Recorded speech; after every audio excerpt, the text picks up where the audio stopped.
네, 안녕하세요. 이대희 감독입니다.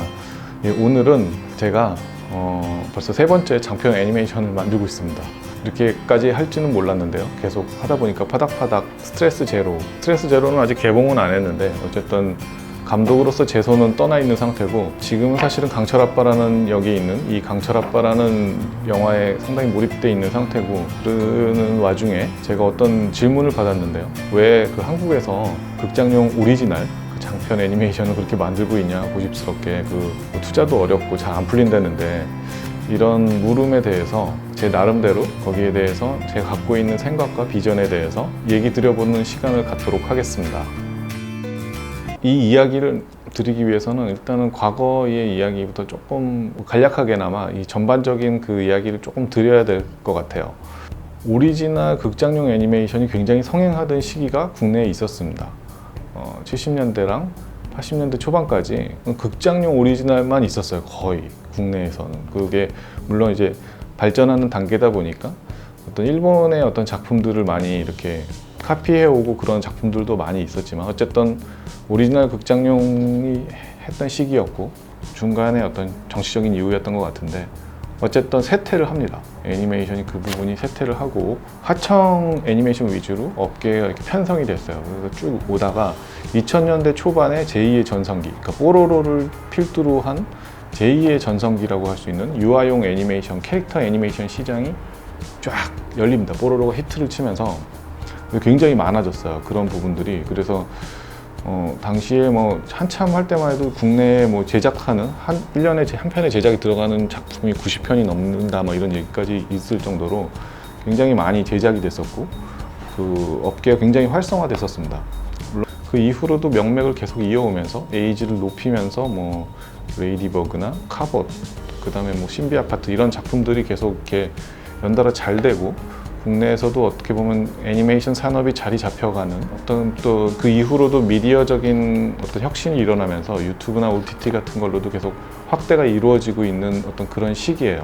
애니메이션 업계가 어떻게 보면 이런 식으로 애니메이션 시장 자체가 캐릭터 라이센스 비즈니스를 중심으로 움직이는 거는 당연하다고 할 수 있는 것 같아요. 이런 부분들은 실제로 옆 나라 일본 같은 경우도 유명한 그런 미야자키 하야오 감독 같은 분도 계시지만, 사실은 중심에 있어서는 그 캐릭터 도라에몽이나 짱구나 이런 캐릭터 라이센스를 중심으로 한, 캐릭터가 중심이 되는 애니메이션들이, 어린이용 애니메이션들이 주류를 이루는 거는 너무나 당연한 것 같아요. 그리고 전 세계에서 오리지널 극장용 애니메이션을 이렇게 만드는 나라는 최근에 중국이 이렇게 부상을 하면서 만들기 전까지는 사실은 전 세계에 미국밖에 없었습니다. 그리고 그런 영화 애니메이션을 만들어서 비즈니스를 하는 나라가, 비즈니스를 왕성하게 그렇게 하는 나라는 미국밖에 없었어요. 자, 해외의 이런 전반적인 상황은 그런데 한국에서는 어떠냐? 솔직히 말씀드리면은 한국에서는 극장용 오리지널 애니메이션이라는 거는 어떻게 보면 인식 자체가 비주류 산업입니다. 이 말에 조금 반대하시는 분도 계실 수도 있는데, 저는 물론 이제 성공을 한 작품들도 있었죠. 마당을 나온 암탉이나 또 굉장히 예산이 많이 들어가는 굉장히 고퀄리티 작품들도, 원더풀 데이즈나 레드 슈즈나 이런 작품들도 있지만, 어떻게 보면 업계 전체로 봤을 때는 이벤트적인 부분이고 산업의 중심에 있다기보다는 좀 변두리에 있다라고 저는 개인적으로는 그렇게 생각을 하고 있습니다. 그렇기 때문에 제가 이 일을 하면서 이런 이야기들을 좀 많이 들었었어요. 그렇게 비주류 쪽에 있지 말고 좀 이렇게 주류로 와서 해라. 애니메이션 왜 그렇게 안 된다는데 하고 있냐. 안 된다. 한국에서는 극장용 애니메이션은 안 된다. 오리지널 그런 거는 디즈니나 픽사만 하는 거다. 한국에서 제발 이런 거 하지 마라. 디즈니나 픽사도 한국에선 잘 안 된다. 이런 얘기들 되게 많이 들었었어요. 네가 해서 될 것 같냐. 이런 얘기 많이 들었는데, 근데 결국에 저는 그러면 왜 하냐 이 애니메이션 답을 드리는데, 좀 내적인 동기와 외적인 동기를 이렇게 나눠서 조금 얘기 드려볼 수 있을 것 같아요. 일단은 내적으로는 재밌어서 하는 겁니다. 좀 더 구체적으로 말씀을 드리면요, 저는 스스로 이런 질문들을 많이 해봤어요. 왜 애니메이션을 하려고 하냐. 스토리나 그림, 영상, 어떤 세계관 구축, 게임도 되게 좋아합니다. 그리고 음악, 이런 여러 가지 분야가 있는데 왜 애니메이션을 하지? 라는 이런 질문들을 많이 했었는데요.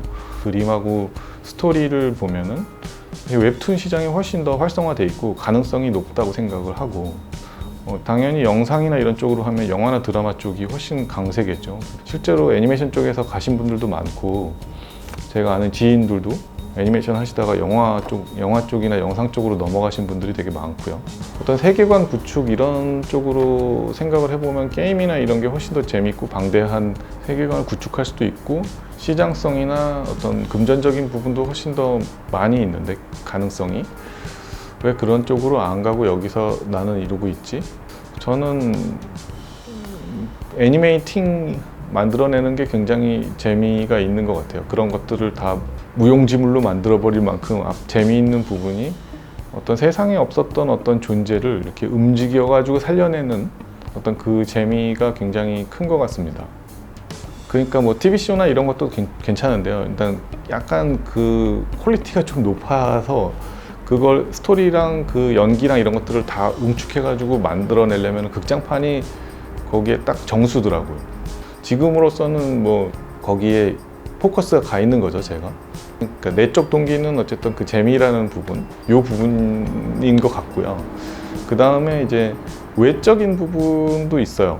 어떻게 보면 저는 영화라고 하면은 이 애니메이션은 물론 이게 굉장히 노동 집약적이고 어떻게 보면 제조업적인 특징이 있어가지고 굉장히 그 자본에 민감하게 영향을 받습니다.